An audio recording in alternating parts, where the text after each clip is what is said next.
Mesdames et messieurs les journalistes, mesdames et messieurs les membres du comité stratégique du M5 RFP,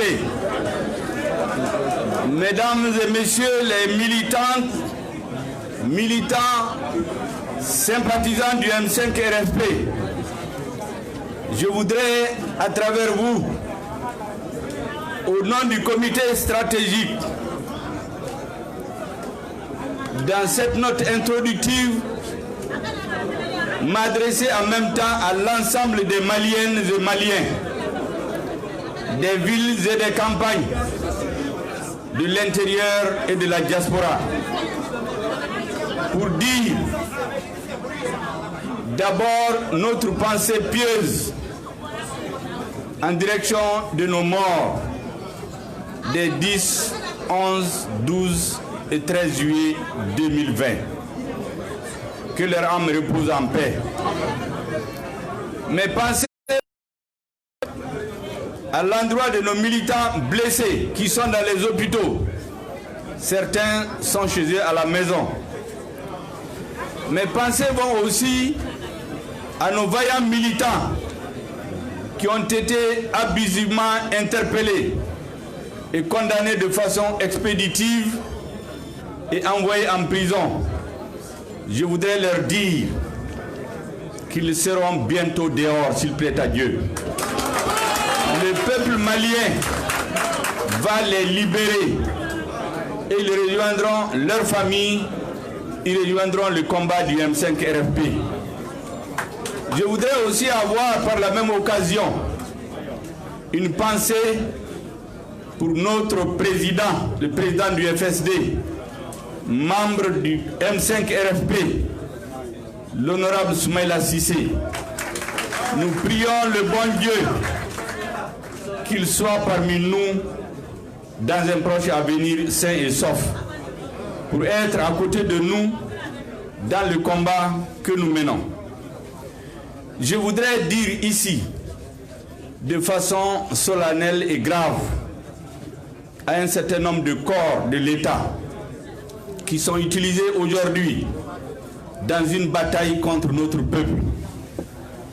Je voudrais particulièrement m'adresser aux magistrats, un corps d'élite qui a donné récemment encore la preuve de sa qualité, de sa compétence lorsqu'on a voulu nous imposer des solutions de l'extérieur. Je voudrais rappeler à ce corps que le combat du M5 RFP, c'est un combat pour la restauration de la dignité des Maliens dans toutes les couches. On se rappelle la longue grève des magistrats que ce pouvoir avait ignoré superbement. On se rappelle que le président dont nous demandons la démission a livré ici les magistrats dans un récent discours à la vindicte populaire, en faisant croire, en faisant porter une partie de son échec au corps des juges et des magistrats.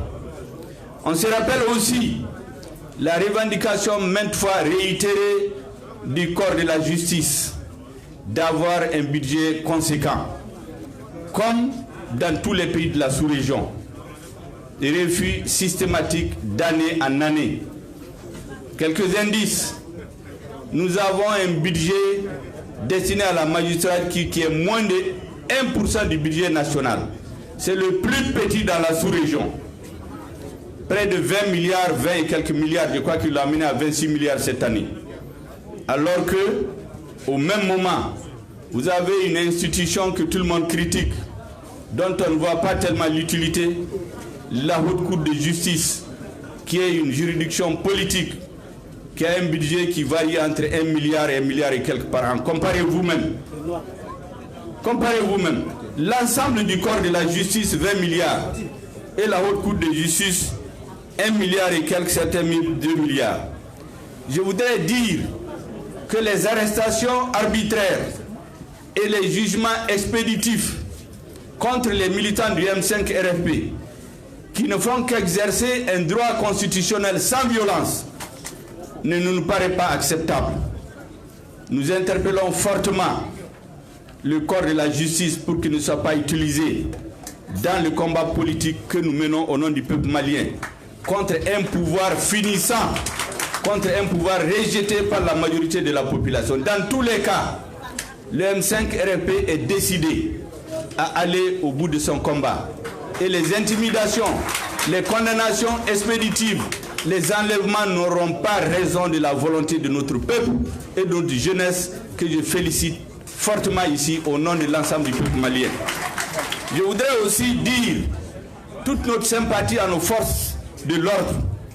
Nous avons vu ici que certains avaient été utilisés il y a quelques semaines pour tuer des Maliens.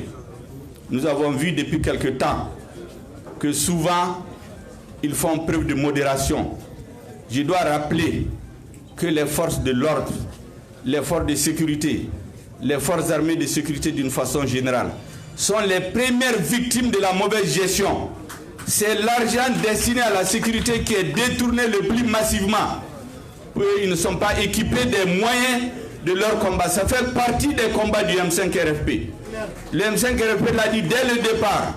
Les détournements massifs et à grande échelle des moyens destinés aux forces armées de sécurité font partie des raisons pour lesquelles nous demandons le départ ici et maintenant de ce régime.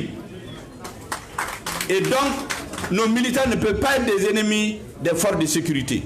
Ils ont dû le constater même dans leur comportement. Je lance donc un appel aux uns et aux autres de faire preuve de modération, de retenue, parce que nous ne sommes pas des ennemis et on l'a dit à nos militants. Je voudrais aussi dire à la communauté internationale qui nous dit tout le temps la ligne rouge. Le président ne peut pas démissionner. Mais la Constitution n'a jamais interdit la démission du président. La communauté internationale a amené la démission d'un président ici en 2012. Il y a des pays où les peuples sont sortis pour renvoyer des présidents démocratiquement élus.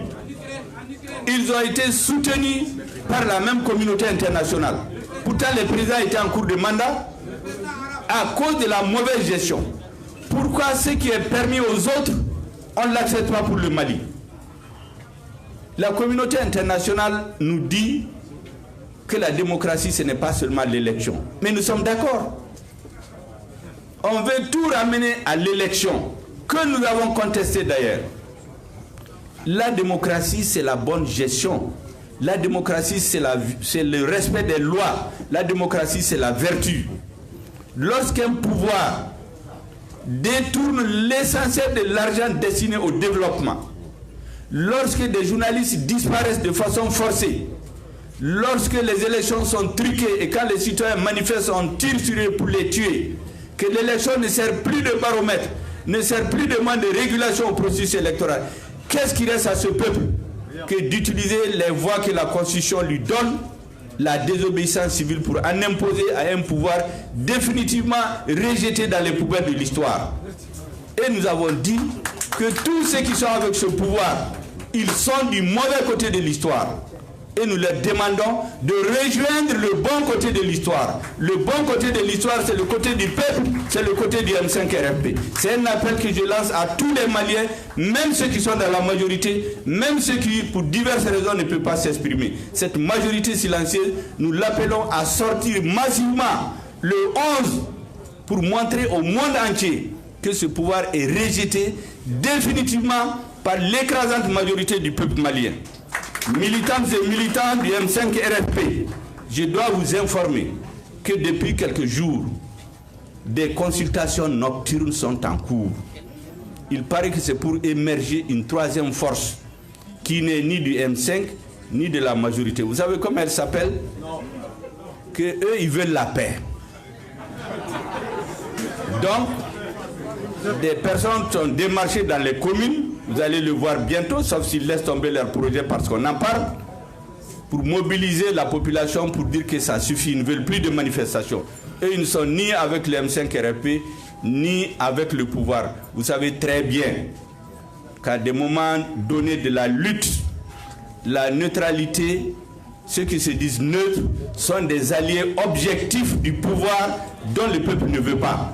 Donc ceux qui vont sortir pour dire qu'ils ne sont ni du pouvoir ni du M5 RFP, ils trompent les Maliens, il ne faut pas les suivre, il faut dire à la population de leur dire de rester chez eux.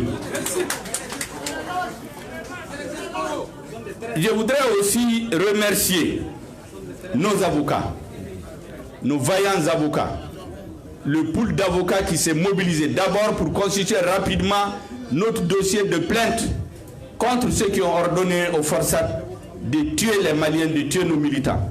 Ce dossier est aujourd'hui déposé et ils sont en train de travailler pour constituer notre dossier pour la Cour pénale internationale.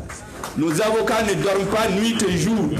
Pendant que nos militants sont enlevés depuis quelques jours, ils sont à pied d'œuvre, nuit et jour, pour obtenir la libération de certains.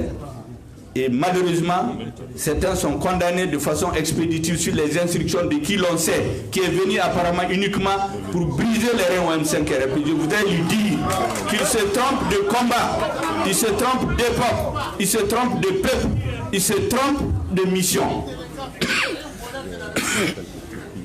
Je voudrais terminer par vous dire que le 11 août, notre peuple, auquel on a prévu l'essoufflement depuis le 5 juin, qui est revenu plus fort le 19 juin, plus fort encore le 10 juin, démontrera au monde entier son rejet de ce régime.